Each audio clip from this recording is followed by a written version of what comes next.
예수님 이름으로 기도하옵나이다. 아멘. 하나님은 살아계십니다. 오늘도 전능하신 하나님께서 우리 성도님들에게 최고 좋은 복 주실 줄 믿습니다. 우리 예배분과 인사합시다. 하나님만 사랑하여 최고 좋은 복 많이 받으세요. 하나님만 사랑하여 최고 좋은 복 많이 받으세요. 여러분, 내가 최고 좋은 복 받기를 원하고 좋은 일만 있기를 원합니다. 어디에 근거가 있습니까? 하나님과 나와의 바로 사랑관계가 온전히 이루어지면 하나님 우리에게 마음껏 여러분의 소원을 다 만족해 주마했으니 오늘 여러분들이 이 귀한 복을 받아 누리시길 간절히 축원합니다. 1절 다시 한번 보겠습니다. 시작. 내가 마음을 다하여 이 모든 일을 공부하며 살펴본즉 의인과 지혜자나 그들이 행하는 일이나 다 하나님의 손에 있으니 사랑을 받을는지 미움을 받을는지 사람이 알지 못하는 것은 모두 그 미래 이민이라. 아멘. 그러니까 의인과 지혜자나 그들이 행하는 모든 것이 다 누웠냐면 하나님의 손에 있습니다. 이렇게 말합니다. 시편 31편 15절에 보면은 내 시대가 주님의 손에 있다 이렇게 말씀합니다. 여러분, 내 시대가 주님의 손에 있으니까 이렇게 말합니다. 원수와 핍박자의 손에서 나를 건져달라고 말합니다. 내 시대가 주의 손에만 있으면 내가 지금 가정적으로 사업장으로 여러 가지 건강으로 어려움 가운데 있을지라도 내 시대 사는 날 동안 주님께 내가 간구하고 붙들리만 되면 여기서 나를 건져서 나를 옮겨다 주겠다. 강건함으로 축복으로 여러분의 문제의 모든 문제를 해결할 수 있는 것으로 이끌어 주겠는데 내가 어디 있으면 주님과 바른 관계를 맺어야 돼요.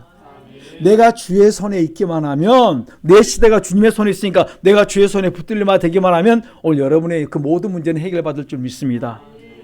내 시대를 주장하시는 그분이 이렇게 말씀합니다. 사도행전 13장 22절 보면 내가 이세 아들 다윗을 만나니 내 마음에 합한 자라.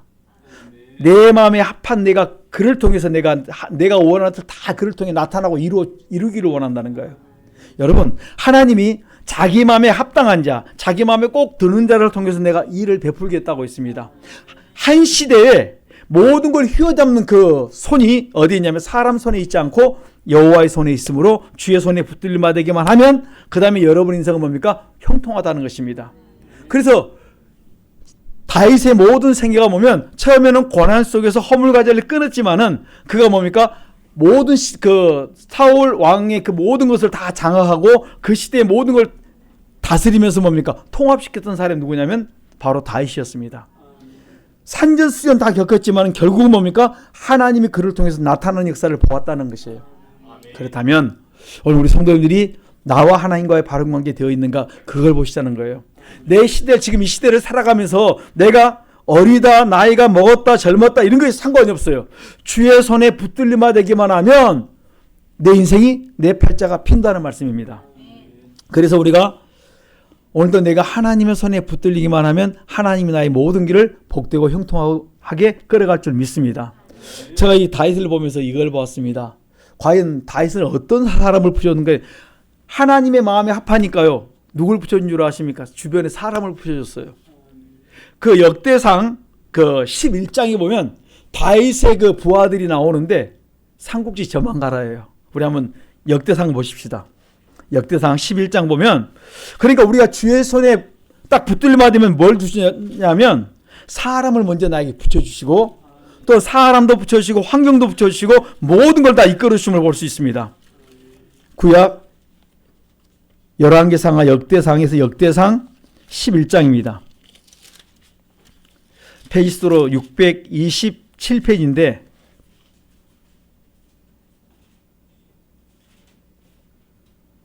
(11절) 한번 보십시다.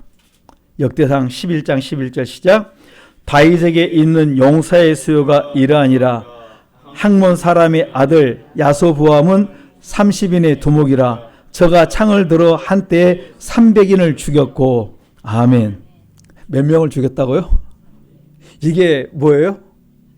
현실이에요. 근데 우리가 삼국지도 이 정도면 많이 뻥친다 그렇게 말하는데 여기는 성경은 뭔가 사실을 기록해 놓았는데 다윗 옆에 누가 있었습니까? 하나님이 이러한 용사들을 붙여줬다 이렇게 말씀하세요. 여기 보면 참으로 상상도 못한 일들이 11장에 많이 기록되어 있습니다. 내가 물 먹고 싶다 그러니까 적진을 뚫고 들어가서 물을 기르는 그들의 사람이 있고 또 20절 보면 요압의 아우 아비새는 그 3인의 두목이라 저가 창을 들어 300인을 죽이고 그 300인 중에 이름을 얻었고 이렇게 말할 뿐만 아니라 22절 보면 눈 올 때 함정에 내려가서 한 사자를 죽였습니다. 사자 죽인 사람도 있고 갖가지 사람들이 다 누구한테 있습니까? 다윗의 수하에 있어요. 그러니까 하나님이 다윗이 그들을 다 싸워서 이기는 것은 아니에요. 뭡니까? 그의 지혜로 그들을 다 어떻게 얻었다 이렇게 말. 하나님의 마음을 움직였더니 하나님 손에 내가 붙들렸더니 하나님 누구를 붙여줍니까? 사람을 붙여주신데 어떤 사람요? 가장 필요한 사람들을 다 붙여줬어요. 참으로 지혜자도 붙여줬고 모든 그 작전부터 힘의 모든 용량까지 다 와 있는 것이 뭔가 다윗의 밑에 신하 부하들이 돼요. 여러분 이것은요 우리가 하나님의 마음에 붙들리만 되게 하면 하나님이 내 시대를 나에게 주는데 무엇부터 주십니까? 사람도 주시고 물질도 주시고 환경도 다 열어준 걸 보았습니다. 그래서 여러분들이 누구의 마음에 들기를 원하냐면 주님과의 관계 속에서 내 시대가 주의 손에 있으니까 내가 주님 마음에 꼭 들기만 하면 주님께서 나의 앞길을 열어주세요. 내가 내 앞길을 여는 것이 아니라 하나님이 거기에 합당한 사람을 다 붙여주십니다. 내가 이것저것 다 하면요 나 감당 못합니다. 그런데 하나님이 필요한 사람을 붙여줘서 그들이 해나갈 수 있도록 나를 도와줘서 끌어갈 수 있도록 만들어주십니다. 오늘 우리가 주의 손에 붙들림받아 될 수 있기를 간절히 축원합니다. 시편 31편 15절에 보면 내 시대가 주의 손에 있다 그랬어요. 내 시대가 주의 손에 있으면 모든 힘들고 어렵고 환난과 역정이 있는 모든 것들을 내가 다 건져주겠다, 다 해결해 주겠다 이렇게 말씀합니다.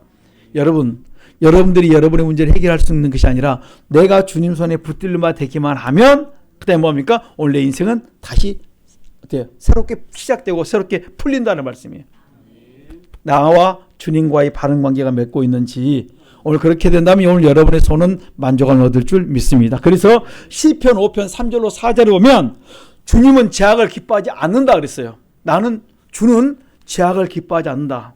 그러니까 죄를 자백하고 버리기만 하면 자기의 죄를 숨기는 자는 형통치 못하지만 죄를 자백하고 버린 자는 불쌍히 여김을 받는다 그랬습니다. 오늘 우리가 우리 시대에 가장 내가 복된 삶, 형통한 삶을 사는 것은 늘 죄만 자백하고 버리는데 하나님의 나를 어떻게 불쌍히 여기사 나의 길을 열어주시고 형통케 해주겠다는 거예요.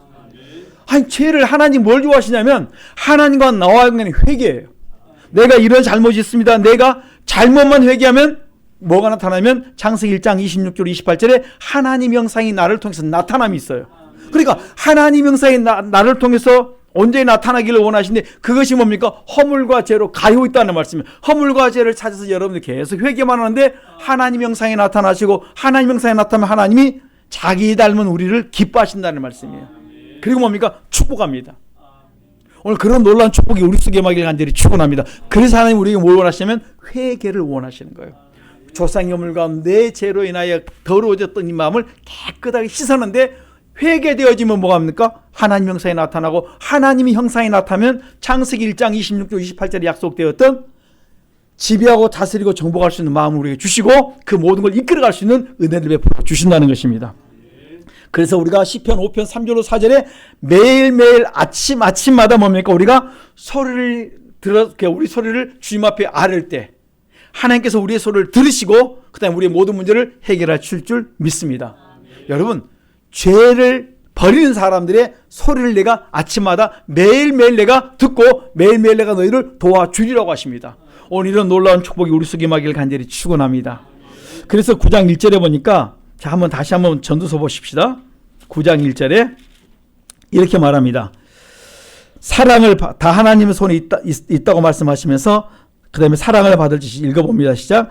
사랑을 받을는지 미움을 받을는지 사람이 알지 못하는 것은 모두 그 미래임이니라. 아멘. 내가 하나님의 사랑을 받을 수 있을는지 없을는지 미움을 받을는지 사랑을 받을는지 우리가 얼마나 궁금합니까? 여러분 성경 곳곳에 미움받으면 이렇게 되고 사랑받으면 이렇게 되고 다 기록해 놓았어요. 내가 이렇게 살면 하나님이 축복하시고 이렇게 살면 하나님이 어때요? 다 세워놨을지라도 내가 다 털어버리겠다 이렇게 말씀합니다.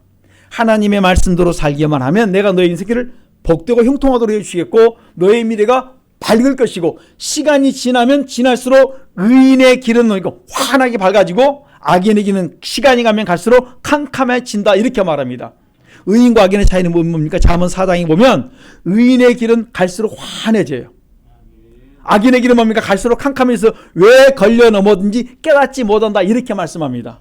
저는 우리 성도님들이 하나님의 사랑을 받고 하나님의 말씀대로 순종해서 살아갈 수 있길 간절히 축원합니다. 그래서 성경에 보면 우리의 미래를 알지 못하는데 미래를 알 수 있는 것은 내가 말씀에 순종하고 살기만 하면 잘 된다고 했는데, 우리가 그 창세기 9장부터 10장 11장 딱 보면 뭐가 나오냐면 바벨탑 사건이 나옵니다. 그 바벨탑 사건은 하나님의 말씀에 순종하는 사건이 아니고 니무롯이라는 사람이 그를 주축을 해서 뭐 한 줄 아십니까? 그 땅을 우리가 흩어짐을 면하고 우리가 조상들이 당했던 무슨 거예요? 홍수 사건을 기억하면서 말씀대로 살아야 했다, 이것이 아니고 이제는 뭡니까? 우리가 우리 힘으로 홍수를 피해보자, 막아보자, 이렇게 생각하는 사건이 바로 그 창세기 바벨탑 사건이다, 이렇게 말씀하는 거예요. 그러니까 하나님의 말씀을 거스려 가니까 자꾸 올라가다가 이제는 뭡니까? 어느 손 되니까 하나님께서 딱 보시고 말씀에 불순종하는 그들을 하나님께서 뭡니까? 징계하기를 원했습니다. 그래서 징계했던 이유가 그 모습이 어떤 모습인 줄 아시죠? 지금 여러분들이 가장 힘들어하는 거, 언어의 장벽. 나는 그냥 외국어만 들어오면 혼미해지는 분들이 있어요. 여러분, 이 외국말이요, 인도에 가보니까 이 똑같은 인도에서도 이쪽에서 3시간 차 타고 하는데 말이 달라요. 가나다어와 텔리구어가 다 달라요. 그러니까 인도 사람들이 설교를 하는데도 또 거기서 또 통역을 해야 돼요. 인도 가서 인도 말을 복음을 전하는데도 또 통역을 해야 되는 그런 어려움이 있습니다. 언제 그랬다고요? 바벨론 사건 때문에. 하나님의 말씀에 불순종한 사건 때문에 우리 언어가 혼잡하게 돼서 말이 안 통해요. 여러분들이 그 제주도 사투리를 들으면 얼마나 그 이해하실지 모르겠습니다. 잘 안 돼요. 여러분, 같은 내륙 지방도 안 되는데 바다에 건너가고 간 제주도에서는 더 안 됩니다. 옛날 사람들은. 여러분이 다 이게 무엇이라 그랬습니까? 불순종한 우리의 모습이라는 거예요. 반면에 우리가 하나님의 말씀에 순종하기만 하면 하나님이 우리를 뭡니까? 사랑하신다. 그러면 내가 너의 미래가 얼마나 아름답고 얼마나 밝은가를 우리가 분명히 제시해주고 있는 거예요. 그래서 우리가 어떻게 하면 하나님의 사랑을 받을 수 있는가?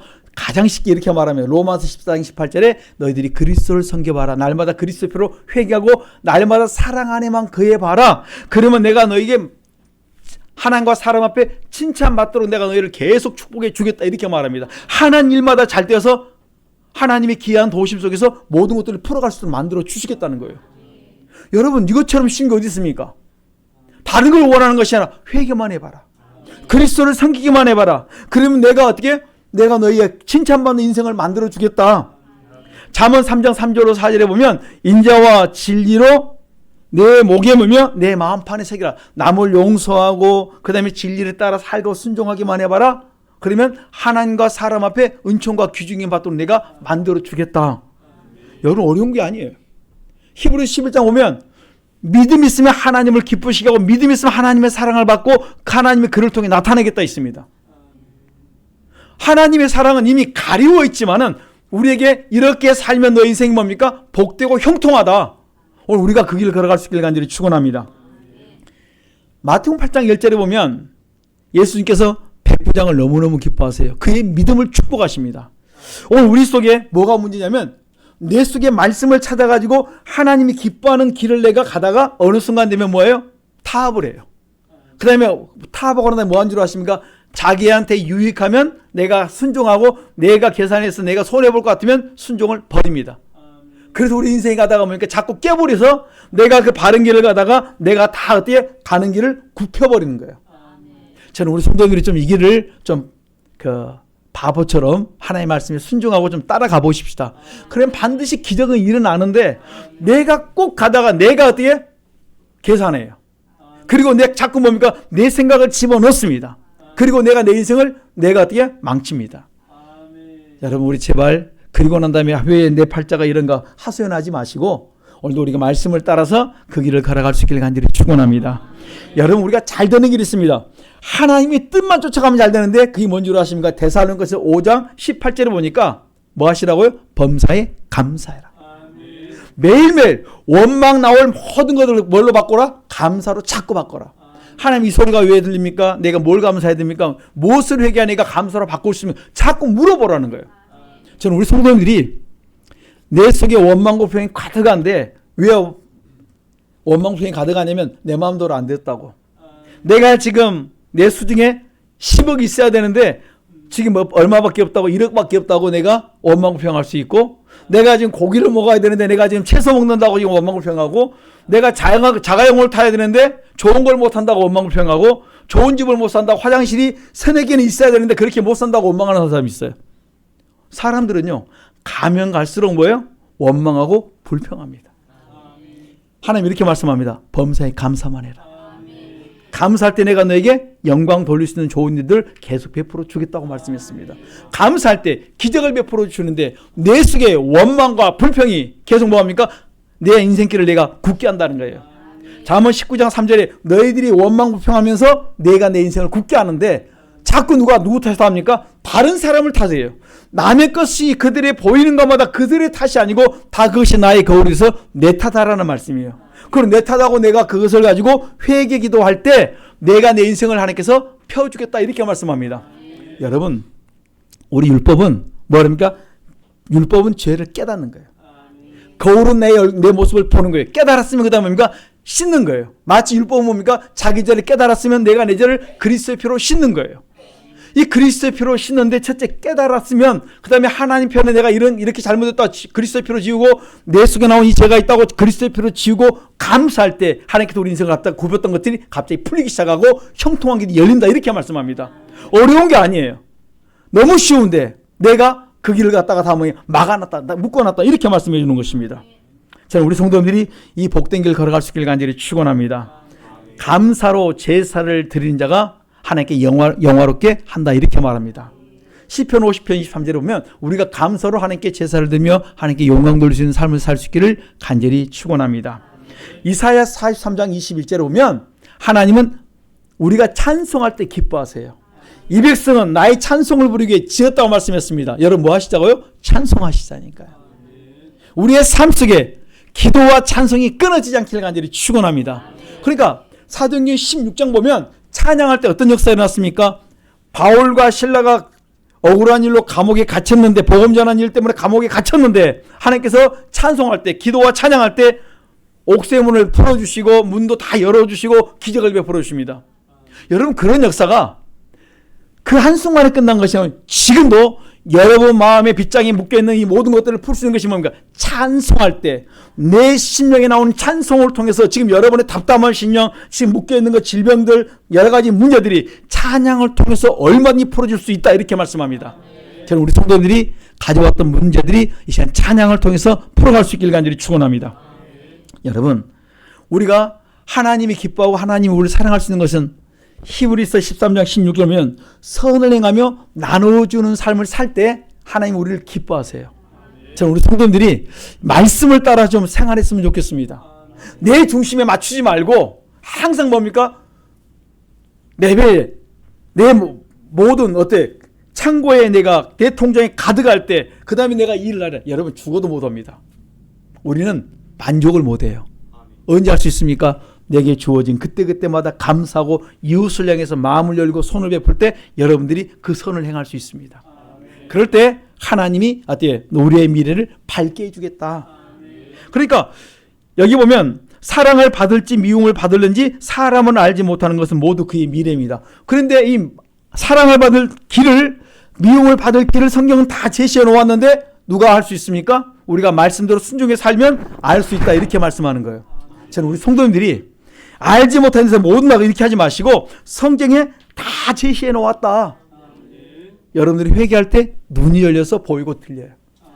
회개할 때 뭡니까? 말씀이 깨달아지고 그럼 내가 그렇게 내 삶을 바꿀 수가 있습니다.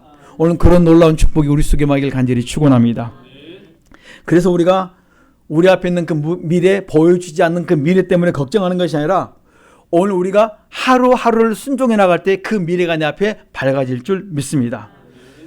우리는 우리의 미래를 내일 앞을 알지가 못합니다. 내가 내 앞에 내일 어떤 일이 올지 아무도 알지 못합니다. 그래서 잠언 25장 2절에 보면 하나님은 우리의 미래를 숨겨놓았다 이렇게 말씀하세요.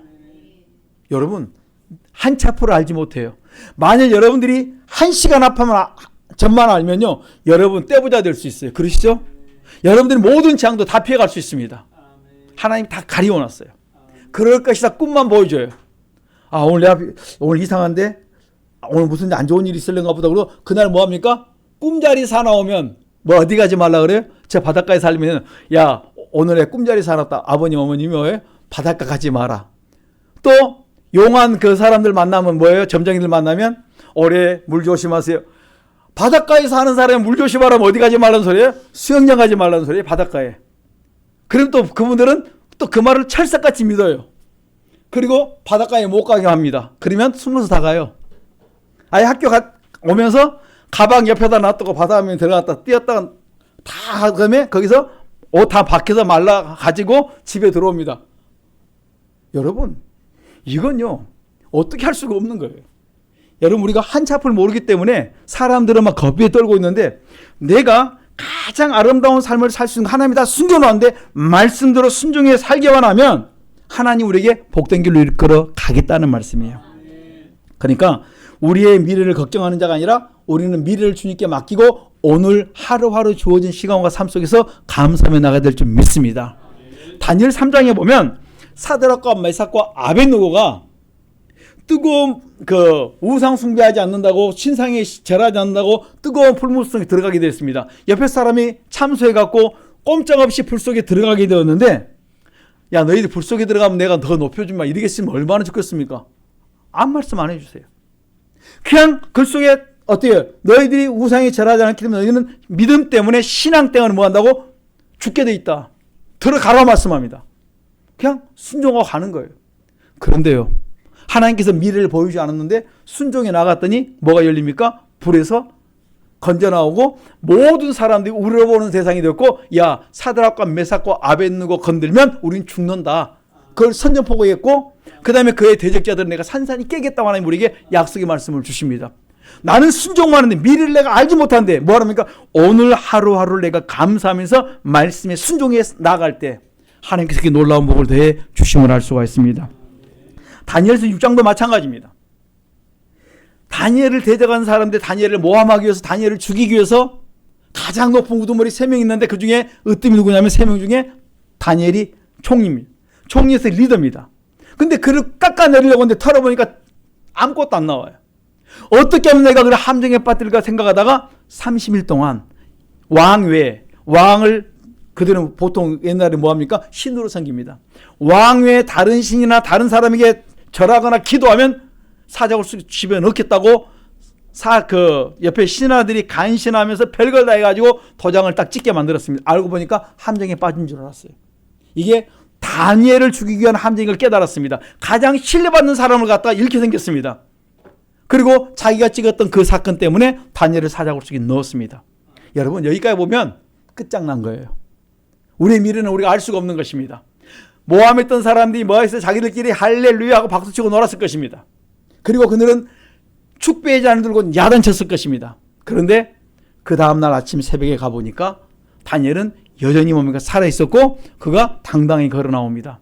이들을 모함했던 그들을 그 사자굴 속에 집어넣을 때 사자들이 완전히 그때 그들과 그들의 가족 전체가 죽임을 당합니다.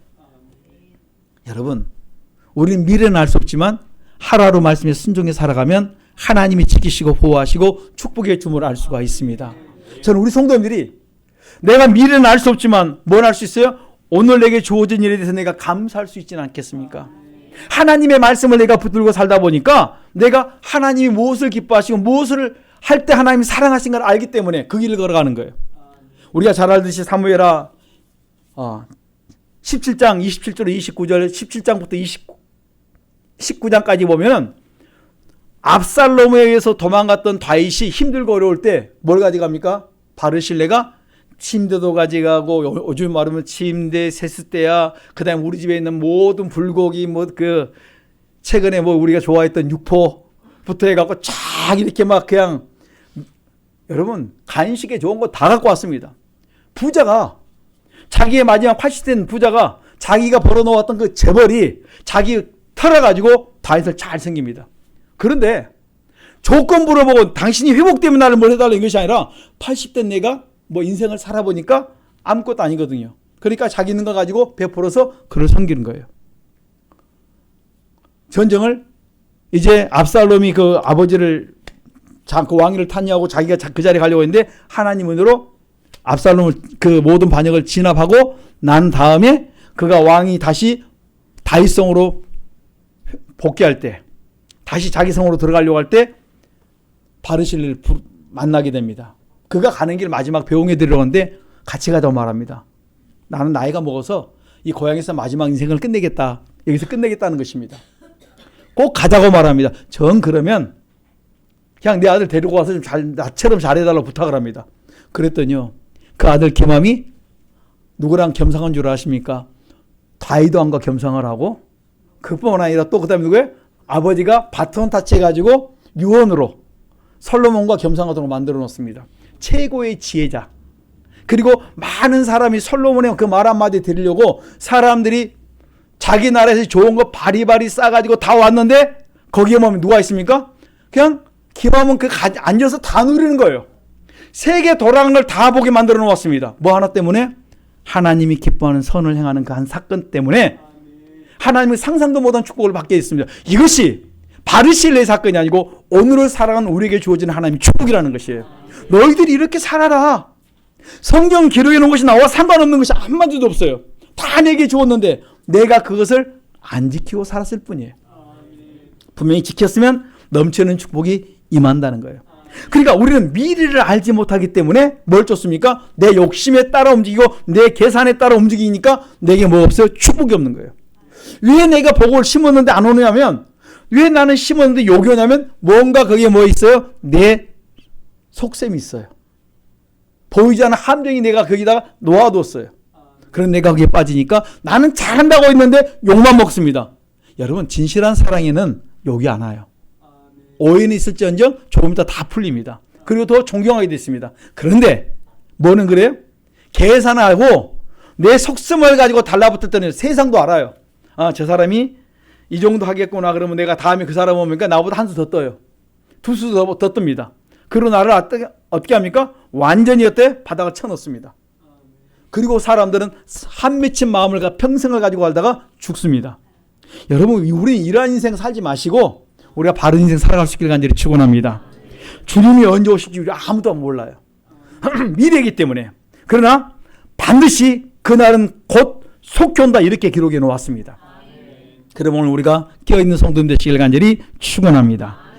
2절로 3절 우리 같이 한번 보십시다. 시작. 모든 사람에게 임하는 모든 것이 일반이라.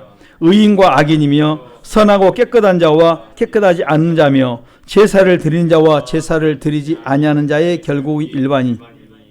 선인과 죄인이며 맹사하는 자와 맹사하기를 무서워하는 자가 일반이로다. 모든 사람의 결국이 일반인 그것은 해 아래서 모든 일 중에 악한 것이니 곧 인생의 마음에 악을 가득하다 평생에 미친 마음을 품다가 후에는 죽은 자에게로 돌아가는 것이라. 아멘. 이게 다시 말씀드리면 히브리서 9장 27절에 한 번 죽는 것은 정한 것이에요. 우리의 결국은 다 죽고 난 다음에 어디에 이르게 됩니까? 결국은 심판에 다 가게 된다. 인생이 뭡니까? 의인도 악인도 선한 자도 선하지 않는 자도 제사를 드린 자와 제사를 드리지 않는 자 결국은 다 일반이다.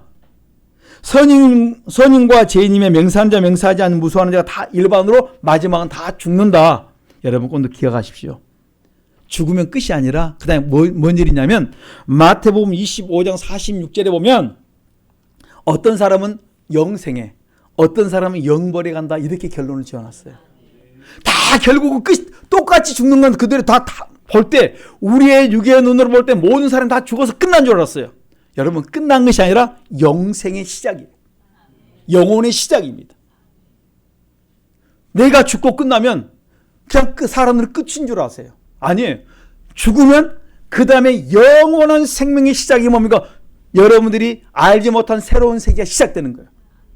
여러분의 생명을 가지고 여러분들이 이제 그때부터는 영생도록 살아야 되는데 어떤 사람은 영생에 이르게 되고 어떤 사람은 영벌 속에서 고통 속에서 지옥 속에서 고통당하며 산다, 이렇게 해놓았습니다. 그 시기는 아무도 모르는데 그러나 결국은 다 똑같은 줄 알았는데 보니까 똑같은 게 아니에요. 죽고 나서 가서 보니까 다르다는 거예요. 어떤 사람은 많은 상급을 받은 사람이 있고 어떤 사람은 심지 않아서 상급이 없는 사람이 있다는 말씀이에요. 오늘 우리 성도들이 부끄러운 그뿐만 아니라 많이 신고 많이 거둬서 여러분이 그 영원한 생명 가운데 그 많은 것을 누릴 수 있기를 간절히 축원합니다. 하나님은 우리에게 그렇게 말씀하는 거예요. 결말이 우리 눈으로 볼 때 다 똑같은 것 같은데 똑같은 게 아니다. 너희들이 죽으면 다 똑같이 끝났다 이렇게 말을 하는데 끝난 것이 아니라 영생과 영벌이 있다. 천국 가는 자와 지옥 가는 자가 있다 이렇게 분명히 말씀해 주고 있고, 영생은 여러분 우리가 죽으면 영원한 생명으로 살게 되는데, 어떤 사람은 영원한 천국에서 기쁨과 즐거움으로 사는 사람이 있고, 영원한 지옥에서 고통 중에 평생이 아니에요. 영원토록 고통 속에서 사는 자가 있다 이렇게 딱 나눠 놓습니다. 이거는 모든 사람이 다 똑같이 거기에 해당되는 거예요.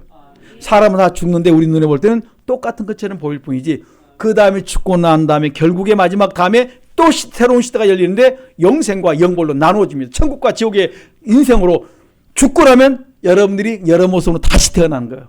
여러분이 스스로 여러분의 자신을 인식할 수 있도록 만들어 놓았어요. 여러분이 똑같이 살 텐데 여러분 기억하십시오. 영생이 있다. 영벌이 있다. 우리가 가야 될 장소는 뭡니까? 영벌의 장소가 아니고 영생의 장소가 될 수 있기를 간절히 축원합니다. 많이 심은 자 많이 그곳에 가서 받을 것이고, 적게 심은 자 적게 거둘 것입니다. 그래서 우리가 사는 날 동안 많은 선을 베풀고 살아갈 수 있기를 간절히 축원합니다. 3절에 보니까 인생의 마음에 악이 가득하여, 그 다음에 뭐요? 악이 가득한 사람은 평생에 미친 마음을 품다가 후에는 죽은 자에게 돌아간다. 미친 마음을 품고 있다가 죽은 자에게 돌아가는데 그걸로 끝입니까? 그 다음에 새로운 시작이 일어납니까? 미친 마음을 품다가 결국은 죽습니다. 그러고 난 다음에 영생이냐 영벌이냐 거기서 새로운 시작이 일어나는 거예요. 이걸 알면 우리가 미친 짓 안 합니다. 이 길에 가지 않습니다. 몰라서 그러는 거지. 지식이 없으면 망한다니까요. 여러분 바른 지식 가지고 여러분들이 아름다운 인생을 살아갈 수 있기를 간절히 축원합니다.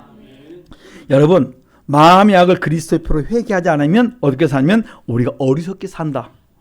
그러니까 전도서 그 앞에 7장 25절 보면 이렇게 말씀합니다. 마음의 악이 가득하여 어리석은 자는 미친 짓을 한다 이렇게 말합니다.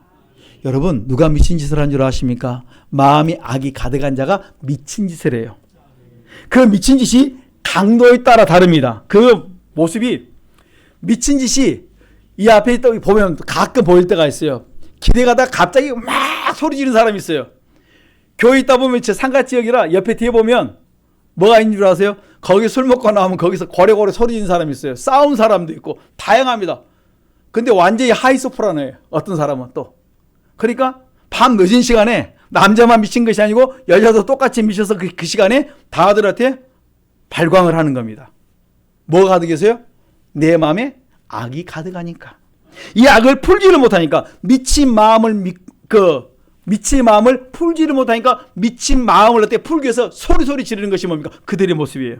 그런데요 성경에 보니까 이렇게 미친 마음을 품고 있으면 요한일서 3장 8절에 누가 역사하냐면 귀신이 역사합니다. 그를 붙들고 귀신이 끌고 다니는 거예요. 이번에 그래서 과연 미친 사람이 얼마나 있는가. 옛날에는 우리가 뉴스가 안 좋은 거 보려면 좀 힘들었어요. 그런데 요즘은 너무 많이 볼 수 있습니다. 그래서 최근 그 따끈따끈한 뉴스를 좀 찾아봤습니다. 그랬더니 일본에서 70세 먹은 아버지가, 지금 우리는 다 70세면 할아버지죠. 그분이 50세 된 아들을 갖다가 흉기로 죽일 2번 찔러가지고 그가 부상을 당했습니다. 이유를 봤더니 50세 먹은 아들이 70세 먹은 아들이 아버지를 구타를 한 거예요. 그래서 눈이 시퍼렇게 있어가지고 내가 더 이상 맞고는 못 살겠다 해가지고 흉기를 들고 그렇게 대들었던 거예요. 이게 무슨 마음이다고요?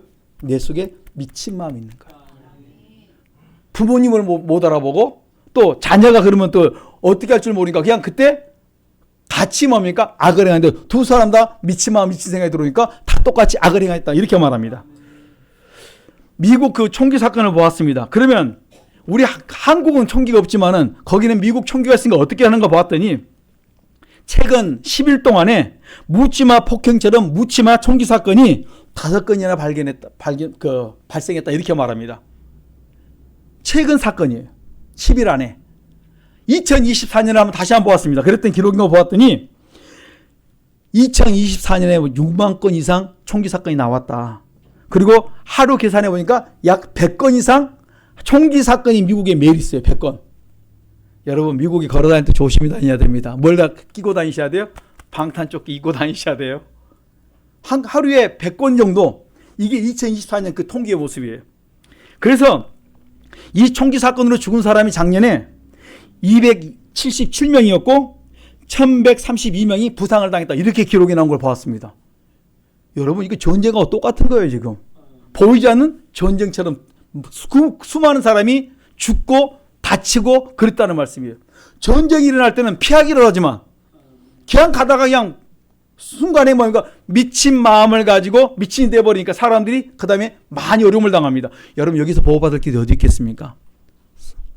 성경은 분명히 제시합니다. 뭐 있다 있습니까? 잠언 19장 23절 너희들이 여호와를 경외하라. 여호와를 경외한 자 재앙을 당하지 않게 해주겠다. 내가 너희들이 만족한 삶을 누릴 수 있도록 살 수 있도록 내가 만들어 주겠다. 이렇게 말씀해 주었습니다. 그러니까 하나님은 이 시대를 바라보면서 불안에 떨지 말고 걱정하지 말고 어떻게 하라? 여호와를 경외하는 삶을 살아라. 우리에게 그렇게 말씀해 주고 있는 것입니다. 저는 우리 성도들이 여호와를 경외함으로 보호받는 인생 살아갈 수 있기를 간절히 축원합니다. 우리 7절 보십시다. 시작. 너는 가서 기쁨으로 내 식물을 먹고 즐거운 마음으로 내 포도주를 마실지어다. 이는 하나님이 너의 하는 일을 벌써 기쁘게 받으셨음이니라. 아멘. 하나님이 기쁘게 받는 사람의 삶은 기쁨으로 식물을 먹고 즐거운 마음으로 내 포도주를 마시는 삶을 살아요. 그러니까 내 사는 날이 어때요? 하나님의 그 기뻐하심을 입은 자의 삶의 모습은 내 삶이 뭐가 있어요? 기쁨과 즐거움이 있다. 먹고 마시며 즐기는데 기쁨과 즐거움을 우리에게 선물로 주시는 거예요. 여러분 우리 마음에 이 기쁨과 즐거움이 있습니까? 이거 뭐예요? 지금 먹고 내 기쁨으로 내 식물을 먹고 즐거움으로 내 포도주를 마신 것은 성찬을 이루는 말씀이에요. 내 삶 속에 날마다 말씀과 기도가 끊어지지 않는 성찬이 이루어진다면 내가 너희 하루하루가 기쁨과 즐거움을 삶을 살 수 있도록 내가 축복해 주겠다. 성찬이 뭐냐면 우리가 말씀으로 어때요? 그리스도의 피로 회개로 해서 깨끗하게 되고 말씀으로 내 신명을 할 때 말씀을 따라 순종해서 살 때 행동을 바꾸면서 살 때 하나님께서 우리가 매일매일 기쁨과 즐거움을 누리도록 하나님 우리에게 선물로 주겠다는 거예요. 저는 우리 성도님들이 이 귀한 복을 받아 누리시길 간절히 축원합니다. 그러니까 회개 기도와 말씀과 그 다음에 뭐예요? 순종하는 삶, 양심 살려내 행동을 바꾸는 변화받는 내 삶을 가지고 살아갈 때 하나님이 여러분의 삶을 내가 어때? 보호해 주겠다. 어떤 상황과 환경 속에서 내가 너를 지키고 보호해 주겠다는 것입니다. 제가 그 버지니아 공대에 여러분 옛날 총기 사건 있었던 거 기억하십니까? 거기에 버지니아 공대에 그 총기 사건이 있었을 때 그 전날에 이제 그 저희 목사님 중에 아는 목사님 한 분이 거의 아들이 그 공대를 다녔는데 그 전날 교수님이 연락이 왔습니다. 그래서 내일 휴강이다 그랬습니다. 그래서 그 밤에 그 연락을 받은 사람들은 그날 아침에 안 갔어요. 공부할 사람은 갔겠지만 그 소식을 받지 못한 사람은 그 강의실에 갔습니다. 그런데 버지니아 공대에 총을 들고 들어오는 제 입구가 뭐냐면 그 강의실이에요. 그래서 거기서 하나님의 은혜로 보호를 받아서 그 목사님 아들은 안 가서 살았고 그렇지 않은 사람은 거기서 총기 사건 해가지고 다친 사람 주변에 많은 사람이 어려움을 당했습니다. 제가 그걸 보면서 야 하나님이 지켜주려고 하니까 그 전날 휴강 소식을 듣고 그 다음에 거기 안 갈 수 있어 얼마나 감사한지 모른다. 저희한테 그 간증했던 그 부분이었습니다. 지금은 이제 미국에서 열심히 하면서 그 이렇게 좋은 일로 그가 잘 감당하고 있는 걸 봅니다. 그래서 뭐 백악관까지 가서 일도 수주 맡아가지고 일도 하고 이제 그런 이야기를 들으면서 참 여호와를 경외하니까 하나님께서 그 인생 자체를 자꾸 지켜주시고 보호해주시고 은혜 베풀어 준 걸 보았습니다. 여러분 여호와를 경외하면요 하나님이 여러분의 자녀를 지키시고 축복해 주세요.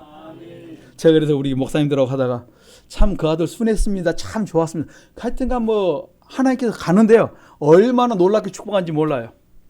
그가 알바하는 그 집에 어린아이들 책 읽어주는 일을 하는데 뭘 했냐면 변호사하고 선생님이라 그들이 갔다 오면 자기 영어를 가르쳐주고 자기는 그 영어를 배운 걸 가지고 또 애들한테 하다 보니까 자기 영어가 속도로 좋아졌다. 그래서 우리 좋으면만 맞습니다. 그랬더니 어느 날 그래서 자기 죽을 고비를 많이 넘겼다는 거예요. 어떻게 넘겼냐 그랬더니 여러분 카레이스 같은 거 있잖아요. 어디 갔다가 반환점 돌아오는 거. 그거 해갖고 그 형제가 두 형제가 있는데 그걸 해가 나가가지고 차가 완전히 그냥 쪼그라졌는데 거기서 두 형제가 살아나왔다는 거예요. 여러분, 우리 눈에요, 우리 자녀가 안 보여서 그렇지 여러분 안 보이는 그곳에서 여러분 자녀가 뭔 짓 하는지 몰라요. 여기서 보호받는 길은 뭐밖에 없어요? 여호와를 경외하는 길밖에 없어요. 그렇게 착하던 얘인 줄 알았더니 이야기를 들어보니까 차경주로 해가지고 차가 다 어때요? 망가질 정도로. 그리고 그 다음에 거기서 손 털고 이제 그 차 고쳐주고 하면서 알바하면서 대학생활 했다는 것을 이야기를 들었습니다. 여러분, 하나님이 안 지켜주면요, 금방까지 잘 있던 애가 금방 없어져요. 그런데 여기서 보호받을 길이 뭐밖에 없습니까? 경외밖에 없어요. 저는 우리 성도들이 날마다 여호와를 경외하며 살 수 있기를 간절히 축원합니다. 하나님이 여러분들의 삶 속에 늘 기쁨과 즐거움이 있고 기도와 말씀이 끊어지지 아니하면 내가 너희를 지키시고 내가 너희를 보호해 주겠고 늘 어때 믿음 안에서 기쁨과 평강이 떠나지 않도록 우리의 삶을 축복해 주겠다고 약속해 주고 있습니다. 여러분, 오늘 우리 가정이 행복하기를 원하십니까? 여호와를 경외하십시오.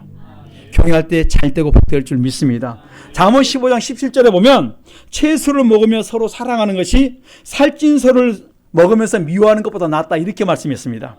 잠언 17장 1절에 보면 마른 떡 한 조각만 있어도 화목하는 것이 욕선이 집에 가득하고 다투는 것보다 낫다, 이렇게 말씀했어요. 여러분, 뭐가 중요합니까? 믿음 안에서 서로 사랑하며 사는 것이 가장 중요합니다. 그러므로 우리 성도님들은 날마다 우리가 말씀 안에 거할 수 있기를 간절히 축원합니다. 우리 8절 한번 더 보십시다. 시작. 8절. 내 의복을 항상 희게 하며 내 머리에 향기름을 그치지 않게 할지니라. 아멘. 여기는 외모만 신경 써라 이렇게 말씀하지 않았습니다. 이게 보면 물로 씻고, 에베소 5장 20 물로 씻고 말씀으로 깨끗하게 하사, 그 다음에 뭡니까? 거룩한 삶을 우리에게 요구하고 있다는 말씀이에요. 여러분, 거룩한 삶이 무엇입니까? 행동의 변화. 내가 예수 믿었으면 뭐가 변화되는 줄 아십니까? 이 말이 변화돼야 돼요. 행실이 변화돼야 됩니다. 내가 말이 변화되고 행동이 변화되면 이 모든 66권에 기록된 축복이 다 나에게 임한다, 이렇게 말씀하시는 거예요. 그래서 계시록, 요한계시록 19장 8절에 보면 빛나고 깨끗한 세마포옷을 입는 것이 뭐냐면 여러분들이 거룩한 삶을 살 때 여러분들이 매일매일 여러분의 눈에 보이지 않을지라도 뭘 입는다고요? 세마포옷을 입는다, 이렇게 말씀하시는 거예요. 여러분, 성도들의 옳은 행실이 뭡니까? 내가 세마포를 입고 사는 삶이에요. 저는 여러분들이 말씀과 기도로 거룩해지면서 행실을 바꿔가면서 날마다 주님과 동행하면서 여러분 형통한 길을 걸어갈 수 있기를 간절히 축원합니다. 여러분, 마치 내 행실이 변화되는데 뭐가 보호받습니까? 말씀과 기도와 행실의 변화가 같이 이루어질 때 여러분들이 여호와를 경외하는 삶을 살 때 여러분의 안전이 보장받고 여러분의 인생이 보장을 받고 어떤 상황과 어떤 환경이 있어 하나님께서 나를 건져주시고 지켜주시고 보호해 주실 줄 믿습니다. 그래서 여기 보니까 이렇게 말합니다. 내 의복을 희게 하며 또 내 머리에 향기름을 그치지 않게 할지니라. 여러분, 좋은 기름 발라는 이 소리가 아니고, 여러분, 좋은 향수를 말하는 것이 아니고 뭐예요? 성령의 기름 부음이 있어야 한다는 것이에요. 사도행전 10장 38절에 보면 하나님께서 나사렛 예수에게 성령과 능력을 기름 붓듯 하셨음에 성령과 능력을 기름 붓는 삶이 늘 내 속에 일어나야 돼요. 그러면 뭘 하신 줄 아십니까? 착한 일을 행한다. 착한 일을 행할 뿐만 아니라 마귀에 눌린 모든 자를 고치는 그 능력을 우리가 허락해 주겠다는 것입니다. 오늘 여러분 속에 날마다 하나님이 내게 그 성령과 능력으로 기름 부어 줌으로 말미암아 우리가 진리의 성령이 내 안에 늘 계심으로 말미암아 어때요? 날마다 진리 안에서 우리가 거하면서 진리를 쫓아 살 수 있기를 간절히 축원합니다. 우리가 진리 안에 살 때 우리가 장래일을 알 수가 있습니다. 아, 이렇게 가면 내 장래가 잘 되겠구나, 이렇게 하면 인생이 풀리겠구나 아세요. 근데 그 순간순간 순종해 나갈 때 하나님이 놀라운 기적을 베풀어 주겠다는 것입니다. 여러분, 그런데 우리가 이 진리를 언제 거스린 줄 아십니까? 마음속에 독한 시기와 다툼이 있으면 진리를 거스려요. 거부를 합니다. 왜 내가 말씀을 따라가지 않고 자꾸 내 이론, 내 생각, 내 깨를 가지고 나가냐면 내 마음속에 뭐가 있다고요? 시기와 다툼. 내 속에 악이 있으면 내가 말씀을 따라가고 싶지 않고 내 생각대로 가고 싶어 합니다. 그런데 우리는 합리화를 시킬 수 있어요. 속지 마시고 진리를 따라 순종해 갈 수 있기를 간절히 축원합니다. 여러분, 우리가 진리를 언제 잃어버린 줄 아십니까? 마음의 죄로 인하여 마음이 부패해버리면 진리를 잃어버려요. 그런데도 전혀 양심에 가책이 없어요. 저는 우리 성도님들이 참으로 하나님의 말씀을 가지고 사는 날 동안 복된 길 걸어갈 수 있기를 간절히 축원합니다. 자, 우리 한번 더 읽어보십시다. 9절 같이 봅니다. 시작. 내 헛된 평생의 모든 날, 곧 하나님이 해 아래에서 내게 주신 모든 헛된 날에 사랑하는 아내와 함께 즐겁게 살지어다. 이는 내가 일평생에 해 아래 수고 얻은 분복이니라. 아멘. 여러분, 복 중에 가장 큰 복이 뭔 줄 아십니까? 오늘 이렇게 말씀대로 살았더니 사랑하는 아내와 함께 내가 행복하게 살도록 만들어줘요. 남편은 아내의 뭘 받아야 돼요? 도움을 받아야 돼요.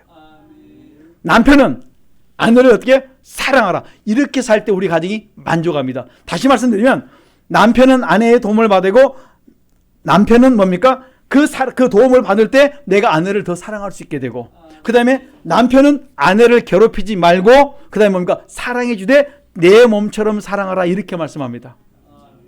아마 여러분 다 그렇게 하실 줄 믿습니다. 여러분, 우리 그렇게 사십시다.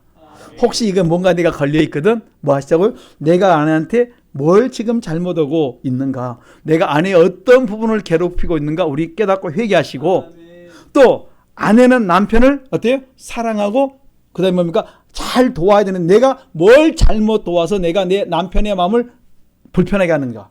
그걸 찾아서 회개할 때 우리 가정이 아름답게 바뀔 줄 믿습니다. 여러분, 부부가 사랑 안에서 하나 되고 서로 아름다운 관계가 사랑의 관계가 되어질 때 우리의 가정은 어때요? 복된 가정을 하나님께 성장시켜 주겠다는 말씀이에요. 그 중에서 가장 조심할 게 뭔지 압니까? 부부간에 상처 주는 말 그치십시다. 속을 아프게 하는 말을 좀 그치십시다. 부부간에 서로 뭡니까? 잘못된 행동, 행실 좀 바꾸십시다. 누구한테? 당신부터 고쳐가 아니라 누구부터 하자고요? 먼저 믿는 나부터. 당신보다 더 많이 기도하는 나부터 내가 고칠게. 이렇게 고백하십시다. 자꾸 남편 탓, 아내 탓하지 말고 내가 먼저 신앙생활을 했으니까 내가 먼저 바뀌고 내가 먼저 변화되지 되지 않겠습니까? 자꾸 옆에 사람 탓하지 마시고 나부터 바뀌고 나부터 말을 바꾸고 나부터 생각을 바꾸고 행실을 바꾸면 우리 가정은 놀라운 축복 가운데 거할 줄 믿습니다. 그리고 제발 부부간에 서로 이기려고 하지 마시고 뭐 하시고요? 서로 양보하시고 서로 모든 걸 수용할 수 있는 우리의 삶이 됐기를 간절히 축원합니다. 여러분, 부부간에 뭐 하지 마냐면 험담하지 마시고, 또 양가의 어른들, 양가의 가족들 험담하지 마시고 날마다 그 죄를 내 죄로 내가 짊어지고 기도해 줄 수 있는 우리 기도의 성도님 되시길 간절히 축원합니다. 이렇게 할 때 하나님께서 이 가정을 뭡니까? 기쁘고 즐겁게 만들어 주겠다는 것이에요. 너희들이 이럴 때 기쁨으로 내 식물을 얻고 즐거운 마음으로 너희들이 포도주를 마실 수 있는 행복한 가정으로 내가 너희를 축복해 주겠다. 오늘 우리 속에 날마다 성령과 능력으로 기름 부음 받으면서 이런 말씀을 쫓아 사는 복 있는 성도님 되시기를 간절히 축원합니다. 기도하시겠습니다. 함께 주여 3장 기도합니다. 주여, 주여, 주여. 살아계신 하나님 감사합니다. 이 시간 우리가 주의 말씀을 붙들고 살기를 원합니다. 말씀에 순종하며 살기를 원합니다. 하나님, 우리가 참으로 아버지의 말만 하는 것이 아니라 이 말씀을 들었사오니 말씀대로 순종해 살 때 반드시 하나님 모든 상황과 환경을 더 좋게 바꾸어 주마이사오니 부딪히는 말씀이 내 속에 아버지 깊이 아버지 하나며 잘 박힌 못이 되어서 나를 깨닫게 하시고 회개케 하시고 변할 수 있는 은혜와 복을 다하여 주시옵시고 내 마음과 내 생각이 변화되어서 오늘도 하나님 마음에 꼭 드는 자 되어서 하나님의 축복을 받아 누릴 수 있도록 도와주시옵소서. 내 시대가 주님의 손에 있사오니 내가 지금 어려움 속에서 사망 가운데 고난 가운데 있을지라도 내가 하나님의 마음을 아버지 움직임으로 말미암아 하나님의 마음을 흡족해 드림으로 말미암아 보호받게 하시고 내가 안전한 데 갈 수 있도록 기쁨과 즐거움 가운데 거할 수 있도록 은혜와 복을 다하여 주시옵시고 우리 성도들이 복된 길 아름다운 길을 걸어가도록 축복하여 주시옵소서. 하나님 감사합니다. 오늘 이 말씀대로 우리가 다시 한번 내가 부딪히는 부분들을 찾게 하시고 그 부딪히는 부분을 찾아서 우리가 회개해서 나를 먼저 변화시키게 도와주시옵소서. 참으로 서로 바뀌라 말하지 않고 바로 나부터 변화되는 축복의 시간, 나부터 바뀌는 복된 시간 돼서 내가 날마다 거룩한 세마포를 입고 사는 아름다운 삶을 살아가도록 은혜와 복을 다하여 주시옵소서. 예수님 이름으로 기도하옵나이다. 아멘.